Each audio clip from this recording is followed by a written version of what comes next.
Hello friends, నేను రాజీవ్ గారు.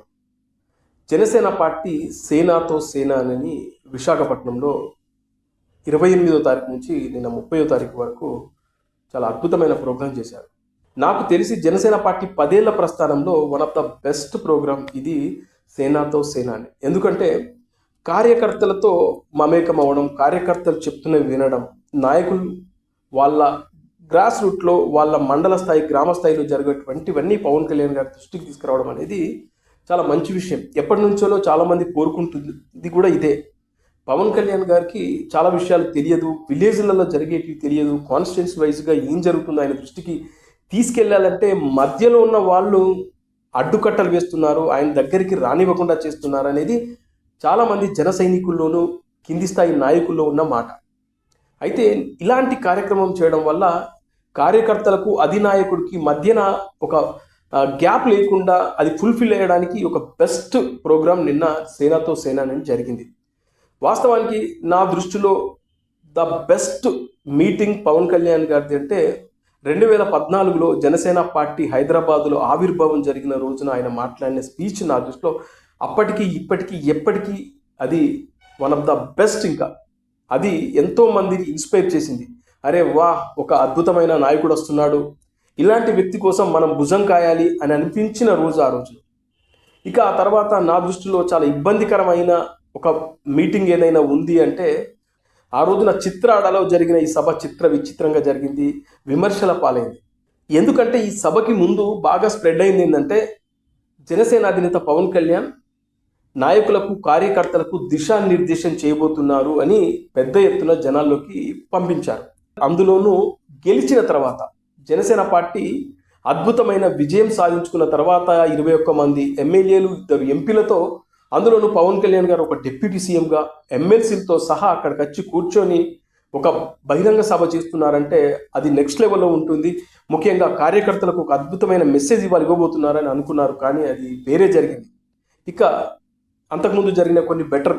అయితే ఇది మాత్రం నా దృష్టిలో ఇప్పుడు సేనాతో సేన అనే కార్యక్రమం అయితే ఒక బెస్ట్ ప్రోగ్రామ్ అని చెప్పుకోవచ్చు. అయితే ఇందులో కొన్ని పాజిటివ్స్ ఉన్నాయి, కొన్ని నెగిటివ్స్ ఉన్నాయి. అంటే నెగిటివ్స్ అంటే అదేదో విమర్శించేటివి కాదు, ఇంకొంచెం వీటిపైన ఫోకస్ పెడితే బాగుండు అనేటి నేను తర్వాత చెప్తా. అయితే పాజిటివ్ విషయానికి వస్తే పవన్ కళ్యాణ్ గారు ఈ 28 తారీఖు నుంచి నిన్న 30వ తారీఖు వరకు జరిగిన ఈ కార్యక్రమంలో మామూలుగా అయితే పవన్ కళ్యాణ్ గారు ఎక్కువ మాట్లాడతారు, తక్కువగా వింటారు, ఇది నిజం. కానీ ఇక్కడ రివర్స్ అయింది. తక్కువ మాట్లాడాడు, ఎక్కువగా విన్నారు. ముఖ్యంగా కార్యకర్తల మాటలు విన్నారు, వాళ్ళ నియోజకవర్గాల్లో జరిగే అన్ని విషయాలను తెలుసుకున్నారు. అదేవిధంగా గ్రాస్ రూట్లో, గ్రౌండ్ రూట్లో, కాన్స్టిట్యున్సీ వైజ్గా, మండల స్థాయి వైజ్గా, గ్రామాల్లో ఇట్లా అన్ని నియోజకవర్గాలకు సంబంధించినటువంటి ఫీడ్బ్యాక్ ఆయన తీసుకోవడం అనేది చాలా చాలా మంచి, అంటే జనసేన పార్టీకి ఒక మంచి శుభసూచకం అని చెప్పుకోవాలి. ఇక రెండో పాజిటివ్ పాయింట్ విషయానికి వస్తే జనసేన అధినేత పవన్ కళ్యాణ్ను విశాఖపట్నంలో అప్పుడు వైఎస్ఆర్సీపీ ప్రభుత్వం ఉన్నప్పుడు నోవాటెల్ హోటల్లో ఆయనను నిర్బంధించినప్పుడు ఆయన బయటకు రాకుండా పోలీసులు కానీ వైఎస్ఆర్సీపీ ప్రభుత్వం ఏ విధంగా కట్టడి చేశారో మనందరికీ తెలుసు. అయితే ఆ రోజున అర్ధరాత్రి ఒక మహిళ, గోవిందమ్మ అనే ఒక మహిళ చంటి పాపతో జెండా పట్టుకొని పవన్ కళ్యాణ్ గారికి అండగా నిలబడి ఆ రోజున ఆమె నిలబడిన విధానం అంటే ఒక నాయకుడికి, అధినాయకుడికి ఇబ్బందులు వచ్చినప్పుడు ఒక సామాన్య కార్యకర్త, ఇంకా చెప్పాలంటే అతి సామాన్య కార్యకర్త, ఏ నాయకుడు తెలియదు ఆమెకు, కేవలం పవన్ కళ్యాణ్ గారి మీద ఉన్న ఇష్టంతో ఆమె ఆ రోజున తన బిడ్డను తీసుకొని వచ్చి అక్కడ ఆర్కే బీచ్ దగ్గర జెండా పట్టుకొని ఆమె అర్ధరాత్రి కూర్చున్న ఆ ఫోటో సోషల్ మీడియాలో వైరల్ అవ్వడం, ఆమెను పవన్ కళ్యాణ్ గారు గుర్తించారు. అంతకుముందు చాలా సందర్భాల్లో ఆయన ఆమె గురించి మాట్లాడారు, కానీ నిన్న ఆమె చేతుల మీదుగా ఈ మీటింగ్కి జ్యోతి ప్రజ్వాలన చేసి ఆ మీటింగ్ ప్రారంభించడం అనేది నిజంగా గ్రేట్. అంటే ఒక సామాన్య కార్యకర్తకు కూడా పవన్ కళ్యాణ్ గారు విలువనిస్తున్నారు, ఆమె కష్టాన్ని గుర్తిస్తున్నారు అనేది ఇక్కడ మనం చెప్పుకునే మొదటి పాయింట్. ఇక ఇందులోనే మరొకటి ఏంటంటే మామూలుగా జనసేన పార్టీకి సంబంధించి గతం చూస్తే పవన్ కళ్యాణ్ గారు ఒక్కరే మాట్లాడేవారు.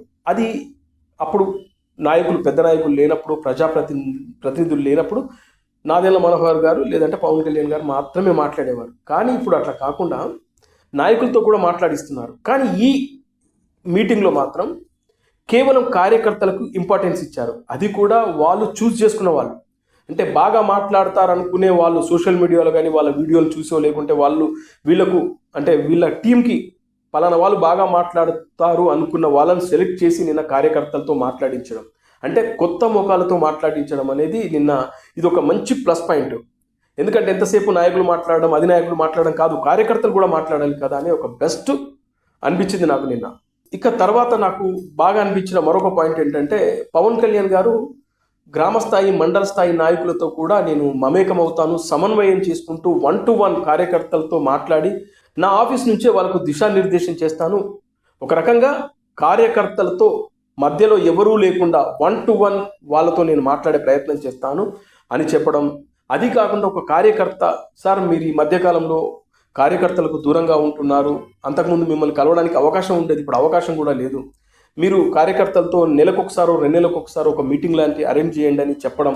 దానికి ఆయన స్పందించడం, చాలా పాజిటివ్గా స్పందించడం.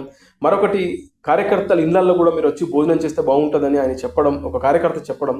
ఆ తర్వాత దానికి కూడా అద్భుతమైన ఆలోచన, నేను తప్పకుండా మీ ఇంటి నుంచే స్టార్ట్ చేస్తానని చెప్పడం. అంటే కార్యకర్తలకు విలువనివ్వడం, కార్యకర్తల ఇళ్ల నుంచే భోజనం చేసి, అంటే ఒక మంచి కాన్సెప్ట్ని, ఒక అద్భుతమైన ఆలోచనని ఆ కార్యకర్త చెప్పడం, దానికి పవన్ కళ్యాణ్ గారు గ్రీన్ సిగ్నల్ ఇవ్వడం. ఆ తర్వాత మండల స్థాయి నాయకులతో కూడా మనం 1-to-1 మమేకం అవుదాం, గ్రామ స్థాయి నుంచి జనసేన పార్టీని బిల్డ్ చేస్తామని చెప్పడం కూడా ఇది ఒక మంచి పాయింట్ అని చెప్పుకోవాలి. అంటే ఇది జనసేన పార్టీలో ఒక అద్భుతమైన ఒక ఆరంభం లాంటిది. గతంలో ఇలాంటిది లేదు జనసేన పార్టీలో. పవన్ కళ్యాణ్ గారిని కలవాలంటే వామ్మో, అది ఒక వేరే, ఇంకా నెక్స్ట్ లెవెల్. ఇంకా ఆయనని కలవాలంటే ఎవరెవరో దాటుకొని ఇక్కడ దాకా వెళ్ళాలంటే అది ఇంపాసిబుల్. ఇంకా అది ఒక, దాని గురించి మనం ఎంత తక్కువ మాట్లాడుకుంటే అంత బెటర్. సరే, ఇప్పుడైతే ఆయన కార్యకర్తలతో నాయకులతో మమేకం అవుతాను, 1-to-1 వింటాను అనేది నిజంగా మంచిది. అది గనక జరిగితే దేశంలోనే జనసేన పార్టీ ఎక్కడికో వెళ్ళిపోతుంది, నిజంగా చెప్తున్నాను. ఎందుకంటే ఇలా శివసేన పార్టీ అధినేత బాల్ ఠాక్రే మాత్రమే చేశారు. శివసేన పార్టీ అధినేత బాల్ ఠాక్రే గారు ఎక్కడో గ్రామాల్లో ఉన్నటువంటి ఒక కార్యకర్త తన ఇంటి ముందుకు వచ్చిన 10 మంది వచ్చినా, 20 మంది వచ్చినా, 50 మంది వచ్చినా అందరితో 1-to-1 ఒక్కొక్కరితో మాట్లాడి అక్కడ సమస్యలు ఏంటి వాళ్ళతో మాట్లాడేవాళ్ళు ఒక్క బాల్ ఠాక్రే మాత్రమే, శివసేన అధినేత. ఆ తర్వాత ఆ కాన్సెప్ట్ ఇప్పటివరకు ఎవరు చేయలేదు, చేస్తే జనసేన అధినేతనే చేయాలి. ఇంకా ఇదొకటి బెస్ట్. ఇక చూస్తే కేటీఆర్ కూడా ఈ మధ్యకాలంలో కార్యకర్తలని కలుపుకొని వెళ్తున్నాడు. కార్యకర్తల ఇళ్ళ కష్టం వస్తే డైరెక్ట్ ఇంటికి వెళ్ళిపోతున్నాడు. వాళ్ళ పెళ్ళిళ్ళు కానీ వాళ్ళ ఇంట్లో శుభకార్యాలు జరిగితే వెళ్ళిపోతున్నాడు, వాళ్ళకి ఇతను తోచినంత సహాయం చేస్తున్నాడు. ముఖ్యంగా చెప్పాలంటే ఈ కాన్సెప్ట్ని తెలంగాణలో కేటీఆర్ కూడా ఇంప్లిమెంట్ చేస్తున్నాడు. సరే, ఇదొకటి మంచి పద్ధతి. పవన్ కళ్యాణ్ గారు కనుక చేస్తే మాత్రం అది నెక్స్ట్ లెవెల్ ఉంటుంది. ఎందుకంటే ఈయనకు ఉన్నటువంటి ఆ రేంజ్ వేరు కాబట్టి. ఇక మరొకటి, పవన్ కళ్యాణ్ గారు చాలా క్లారిటీగా చెప్పిన అంశం నాకు బాగా నచ్చింది. అదేంటంటే వ్యూహాలు మారుస్తారు. నిజమే, ఒక రాజకీయ నాయకుడికి వ్యూహాలు అనేది చాలా చాలా ఇంపార్టెంట్. అవి 2024 ఎన్నికలకు ముందు ఆయన మార్చాడు కాబట్టి ఇవాళ 100% స్ట్రైక్ రేట్ అనేది. ఎందుకంటే ఎంతసేపు మనం ఒకే తరహాలో రాజకీయాలు చేస్తూ ఉంటే చూసే వాళ్ళకు బోర్ కొడుతూ ఉంటుంది, పార్టీ కూడా ఎదగకుండా అక్కడే అలాగే ఎక్కడ వేసిన గొంగడి అక్కడే ఉంటుంది. అందుకే ఆయన ఒక మాట అన్నారు, మావోయిస్టులు కానీ కమ్యూనిస్టులు ఎదగపోవడానికి కారణం ఏంటంటే అదే, వాళ్ళకు వ్యూహాలు లేకపోవడం. ఎందుకంటే ఇక్కడ మీకు ఒక ఎగ్జాంపుల్ చెప్పాలి. చైనా లాంటి ఒక దేశం, అది కమ్యూనిస్టులకు సంబంధించినటువంటి దేశం. కమ్యూనిస్టుల సిద్ధాంతాలు ఎలా ఉంటాయి, వాళ్ళు క్యాపిటలిస్టులకు, అదే పెట్టుబడిదారులకి వీళ్ళు వ్యతిరేకంగా మాట్లాడతారు, వ్యతిరేకంగా ఉంటారు. కానీ చైనాలో అది లేదు. చైనాలో కమ్యూనిస్టులు పెట్టుబడిదారులకు వాళ్ళ సలహాలకు సూచనలకు అండగా నిలబడ్డారు కాబట్టి చైనా లాంటి దేశం ఇవాళ అభివృద్ధి చెందింది. మన దగ్గర కమ్యూనిస్టులు ఎంతసేపు వాళ్ళవి బూజు పట్టిన సిద్ధాంతాలు. అందుకే వాళ్ళు వ్యూహాలు మార్చుకోలేదు కాబట్టి కమ్యూనిస్టులు మన భారతదేశంలో ఇప్పటికీ 0% ఓటింగ్ శాతంతో ఉన్నారంటే వాళ్ళకు వ్యూహాలు లేకపోవడం. అదే ఆయన ఎగ్జాంపుల్గా చెప్పాడు, అలా వ్యూహాలు మార్చుకుంటానని చెప్పడం. అందులోనూ ఆయన ఇంకొక మాట మాట్లాడారు, గద్దర్ గారు ఎగ్జాంపుల్ చెప్పారు. గద్దర్ గారికి దేవుళ్ళంటే నమ్మకం లేదు, ఆయన దేవుని నమ్మడు. అలాంటి గద్దర్ గారు యాదాద్రి నరసింహస్వామి గురించి పాట పాడడం అనేది ఆయనలోని మార్పు. అలాగే నేను మారితే తప్పేంటి, గద్దరన్నే మారారు, నేను మారితే తప్పేంటి అని ఆయన మాట్లాడడం. అంటే పవన్ కళ్యాణ్ గారు కూడా గతంలో ఆయన ఈ బెస్ట్ ఎగ్జాంపుల్ ఎందుకు చెప్పాడు అంటే, కార్యకర్తలతో పవన్ కళ్యాణ్ గారిని పదే పదే చెగువీర సిద్ధాంతాలు అంటాడు, పవన్ కళ్యాణ్ కమ్యూనిజం భావాలు అంటాడు, అవి ఏమైపోయాయి అని చెప్పి చాలామంది ఇప్పటికీ అవే మాటలతో పొడుస్తూ ఉంటారు.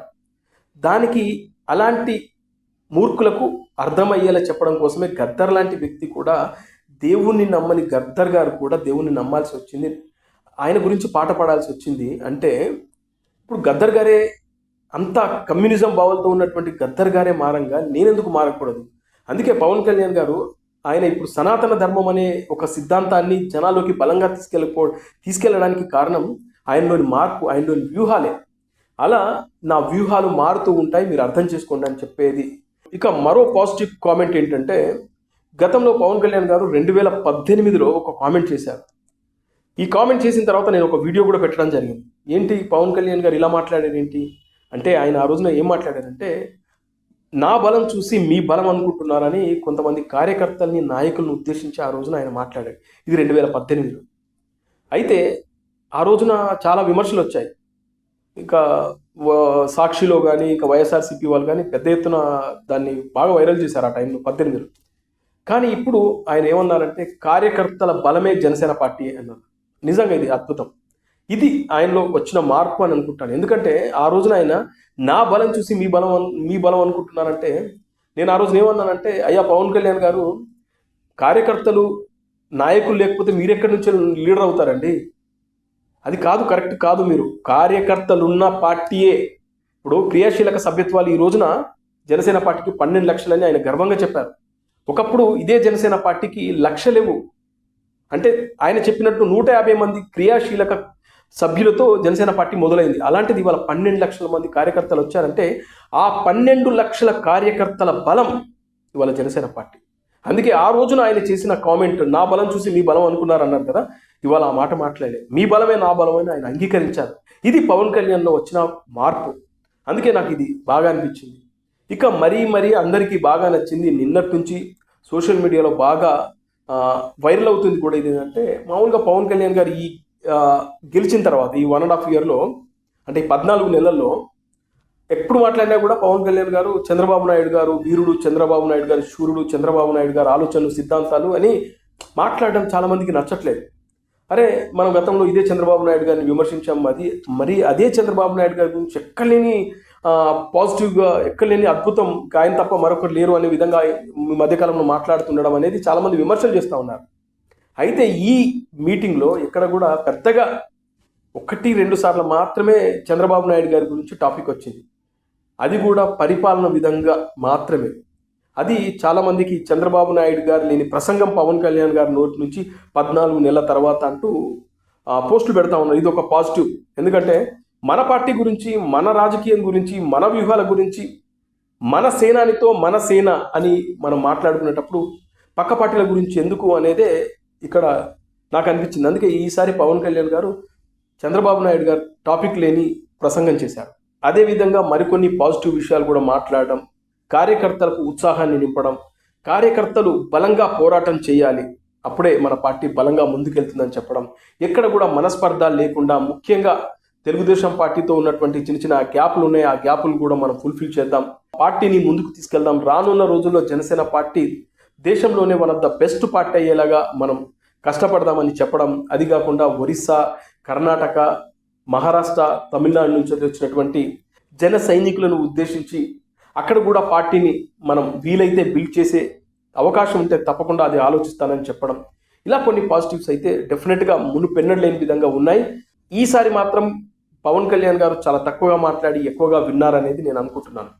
ఇక కొన్ని మార్చుకోవాల్సినవి ఉన్నాయి. ఇంకా కొంచెం ఏంటంటే, పవన్ కళ్యాణ్ గారి స్పీచ్లలో మనం మొదటి నుంచి చూస్తున్నది ఏంటంటే, నేను అని చెప్పడం ఆల్మోస్ట్ 80% వరకు తగ్గింది. ఆ 20% ఉంది. ఆ 20% కూడా ఉండని ప్రసంగాన్ని నేను వినాలని నేను నా పర్సనల్ ఫీలింగ్. అంటే ఎంతసేపు ఆ రోజుల్లో నేను మా చిన్నప్పుడు ఇలా చేశాను, అవన్నీ మనం విన్నాం, అయిపోయింది. ఆ కాన్సెప్ట్ మనకు అర్థం. ఇంకా మనం ఇప్పుడు ప్రజలకు ఏం చేద్దాం, మన పార్టీని ఎలా బిల్డ్ చేద్దాం అనేదే మనం ఆలోచించాలి. అలా పవన్ కళ్యాణ్ గారు ఇంకా ఆ 20% ఇంకా నేను అనేవి ఉన్నాయి, అవి లేని స్పీచ్ వస్తే బాగుండు అనేది నాదే కాదు, మీలో చాలామందికి కూడా అలాంటి ఫీలింగ్ ఉంది. కానీ మీరు బయటకు చెప్పలేకపోతున్నా, నేను చెప్తున్నాను, తేడా అంతే. సరే, పక్కన పెడదాం. ఇక మరొకటి ఏంటంటే, నిన్న ఒక కామెంట్ చేశాడు ఆయన, చాలామంది కార్యకర్తల నాయకులు పదవులు కావాలని అత్యుత్సాహాన్ని చూపిస్తున్నారు. పదవులు అనేది అలంకరణ మాత్రమే, కానీ అది కరెక్ట్ కాదు. కష్టపడండి, పదవుల గురించి ఆలోచించకండి అంటూ ఆయన ఒక కామెంట్ చేయడం జరిగింది. ఎందుకంటే ఇంకో మాట అన్నాడు, మనం జనసేన, బీజేపీ, తెలుగుదేశం పార్టీ ఈ అలయన్స్ లేకుండా ఉండుంటే మీరు ఎలా ఉండేది ఒక్కసారి మీరు ఇమాజినేషన్ చేసుకోండి అంటూ పదవుల కామెంట్ అండ్ టాపిక్ తీసుకొచ్చి పదవుల గురించి ఆలోచించకండి, అవి ఆటోమేటిక్గా మనకు రావాలి అని చెప్పారు. కానీ ఆయన చెప్పింది కరెక్టే, కానీ విధానంలో కొంచెం మార్చుకొని ఉంటే బాగుండేది. ఎందుకంటే పదవులు అనేది ఎవరైనా కోరుకుంటారు. ఇవాళ నాదెండ్ల మనోహర్ గారికి మంత్రి పదవి కనుక ఇవ్వకపోయి ఉంటే పరిస్థితి ఎలా ఉండేది? ఇది కామన్గా మీరు ఒక్కసారి ఆలోచించండి.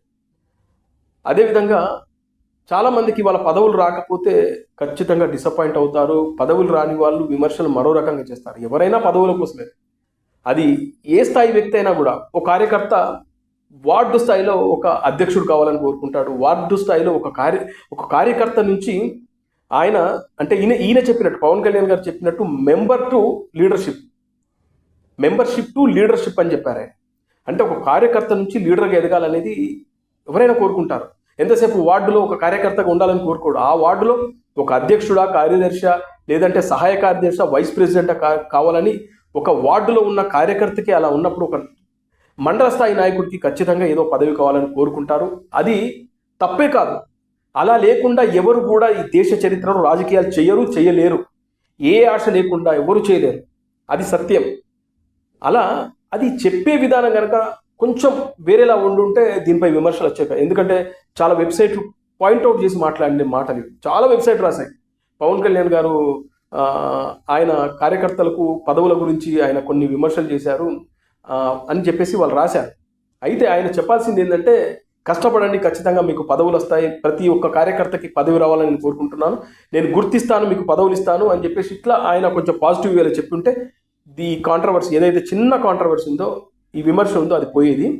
ఇక మరొకటి, జిల్లా ఇన్ఛార్జీలతో పవన్ కళ్యాణ్ గారు మాట్లాడించకపోవడం, వాళ్ళతో మీటింగ్ అనేది జరగకపోవడం.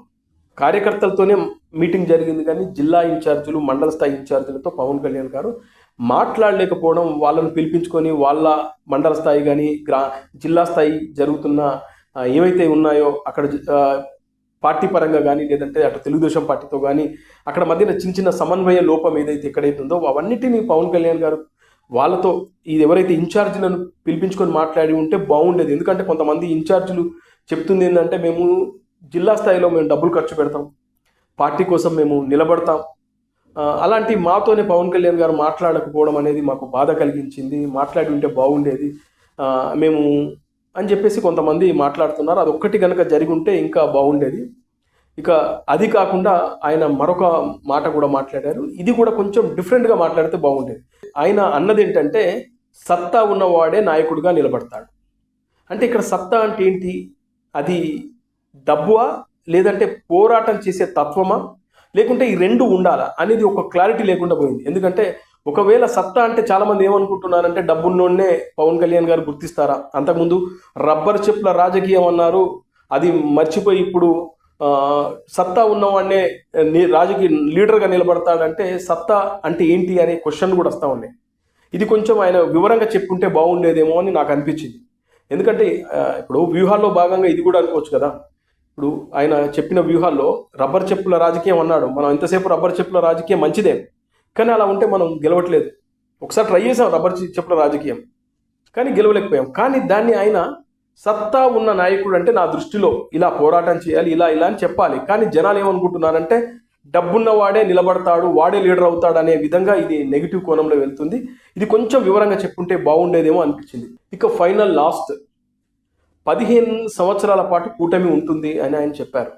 మంచిదే, 15 ఏళ్ల పాటు కూటమి ఉండాలంటే ఇక్కడ జనసేన అండ్ తెలుగుదేశం, బీజేపీ కార్యకర్తల నాయకుల మధ్యన ఒక సమన్వయం అనేది కంపల్సరీ కావాలి. ఈ విషయంలో ఖచ్చితంగా అధినాయకులు చర్యలు తీసుకోవాలి. అటు జనసేన పార్టీ పవన్ కళ్యాణ్ గారు కానీ, చంద్రబాబు నాయుడు గారు కానీ, అదేవిధంగా బీజేపీ రాష్ట్ర నాయకులు కానీ ఖచ్చితంగా చర్యలు తీసుకొని అందరినీ ఒకే తాటిపైకి తీసుకొచ్చే విధంగా, ఎవరి సిద్ధాంతాలు వాళ్ళకు ఉంటాయి. నా దృష్టిలో అందరిని ఒకే తాటిపైకి అంటే ఒక కార్యక్రమం చేస్తున్నారంటే రేపు ఎలక్షన్లో పోటీ చేస్తున్నామంటే, లేదంటే పదవుల విషయమో కానీ, లేదంటే అందరూ కలిసి ఒక పోరాటం చేయాల్సి వచ్చినప్పుడు అందరిది ఒకటే ఆలోచన, ఒకటే మాట ఉండాలి. అంతేగాని ఇక్కడ మండల స్థాయిలో కానీ, నియోజకవర్గాల స్థాయిలో కానీ తెలుగుదేశం పార్టీకి సంబంధించిన నాయకులు ఒక మాట, జనసేన పార్టీకి సంబంధించిన నాయకులు ఒక మాట అయితే అది చాలా కష్టం. ఎందుకంటే కార్యకర్తలు నియోజకవర్గాల వారిగా కొట్టుక చేస్తూ ఉంటే అప్పుడు కూటమి నిలబడుతుందన్న గ్యారెంటీ ఏముంది? ప్రత్యర్థులకు అవకాశం ఇచ్చిన వాళ్ళం కావా? అందుకే ఇక్కడ కార్యకర్తలే మెయిన్ ఇంపార్టెంట్. కార్యకర్తలు బలంగా ఉంటేనే ఇక్కడ పార్టీ బలంగా ఉంటుంది. మనం కూటమిలో ఇబ్బందులు ఎదురైతే ఖచ్చితంగా మళ్ళీ జగన్మోహన్ రెడ్డి లాంటి ఒక అరాచక శక్తి అధికారంలోకి వస్తుంది అనేది ఆయన చెప్పారు. అందుకే ఇక్కడ ఆయన చాలా క్లారిటీగా కూటమిలో ఉన్నటువంటి నాయకులు కార్యకర్తలతో సమన్వయం గనక చేసుకొని పోతే ఇక తిరుగుండదు, 15 సంవత్సరాల పాటు తిరుగుండదు. కానీ ఆ దిశగా అడుగులు పడతాయి అనేది ఇక్కడ చూడాల్సిన విషయం. ఇది జనసేన పార్టీకి సంబంధించినటువంటి సేనాతో సేన అనే కార్యక్రమంకి సంబంధించినటువంటి పాజిటివ్ సైన్స్. కొన్ని 2-3 చిన్న మైనస్లు ఉన్నాయి. ఇవి తప్పితే నిజంగా చెప్తున్నాను, one of the best programme. ఇలాంటిది జరగాలి.